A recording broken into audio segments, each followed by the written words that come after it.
علماء کا کام غور و فکر کر کے کسی چیز کو قبول کرنا ہے، جبکہ جاہل کا کام سنی سنائی بات کا روایت کر دینا ہے۔ نیک کام وہ ہیں جو ہمارے سامنے روشن ہوں۔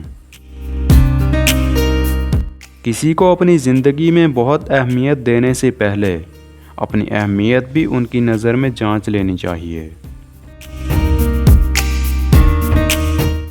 تم دعا کرنا کبھی مت چھوڑنا، مگر ہاں مقدر کے پیچھے بھی کبھی مت بھاگنا۔ بس یقین رکھنا اور انتظار کرنا۔ جو لمحے صبر آزماتے ہیں دراصل وہی قبولیت کے لمحے ہوتے ہیں۔ کچھ لوگوں کو دکھاوے کا اتنا شوق ہوتا ہے کہ اپنی اوقات تک دکھا دیتے ہیں۔ میں نے وقت کی بھیڑ میں کھو جانے والوں کو دوبارہ ملتے نہیں دیکھا۔ اگر وہ کبھی آمنے سامنے آ بھی جائیں تو وہ وہی لوگ نہیں ہوتے۔ آنسو اور مسکراہٹ دو انمول خزانے ہیں۔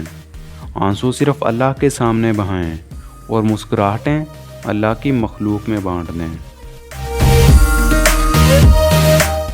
کسی کو تعلیم دینے کا مطلب یہ ہے کہ آپ نے 2 مرتبہ تعلیم حاصل کی ہے۔ دلکش چہرے پر نہ جاؤ۔ اکثر کتابوں کے سرورق اچھے اور مواد خراب ہوتا ہے۔ جوانی کی سب سے بڑی نشانی جوش نہیں ہوش ہے۔